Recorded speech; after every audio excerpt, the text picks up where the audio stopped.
పవన్ కళ్యాణ్ రాజకీయాల్లో బిజీగా ఉన్న సినిమాలను పూర్తిగా మానేయలేరు. ప్రస్తుతం ఆయన ఆంధ్రప్రదేశ్ ఉప ముఖ్యమంత్రిగా బాధ్యతలు నిర్వర్తిస్తున్నారు. అయితే అభిమానుల్లో, సినీ ప్రేమికుల్లో ఒకే సందేహం ఉంది.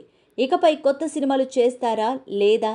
ఇప్పటికే హరిహర వీరమల్లు, ఓజీ సినిమాలు పాక్షికంగా మిగిలున్నాయి.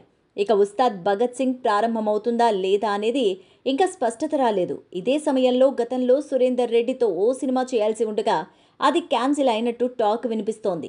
తాజాగా తమిళ ఛానల్కు ఇచ్చిన ఇంటర్వ్యూలో పవన్ కళ్యాణ్ తన ఆలోచనలు వెల్లడించారు. అయితే సినిమాలు పాలనకు ఏమాత్రం నష్టం కలిగించకుండా ఉండేలా రెండు పనులు బ్యాలెన్స్ చేసుకునే విధంగా ప్లాన్ చేసుకుంటానని చెప్పారు. జనసేన పార్టీ కార్యకలాపాలు, సహాయ కార్యక్రమాలు, విరాళాలు, పలు అభివృద్ధి కార్యక్రమాల కోసం ఆర్థికంగా బలంగా ఉండాలి. అందుకే సినిమాలు పూర్తిగా వదిలేయలేరు.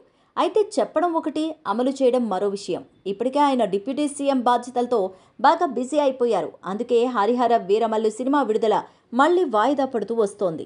ఇప్పుడున్న పరిస్థితుల్లో పవన్ కళ్యాణ్ కొత్త సినిమాలకి ఒప్పుకోవడం కొంత కష్టమే.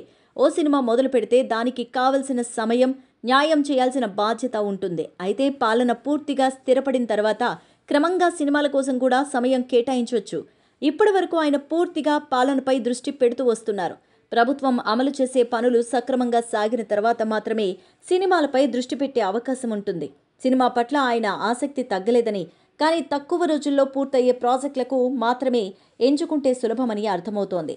భీమ్లా నాయక్, వకీల్ సాబ్, బ్రో లాంటి చిన్నకాల ప్రాజెక్టులు చేయడం వల్ల ఆయనకు సమయం సులభంగా లభిస్తుంది. కానీ హరిహర వీరమల్లు, ఓజీ లాంటి భారీ పాన్ ఇండియన్ సినిమాలు కష్టతరమే.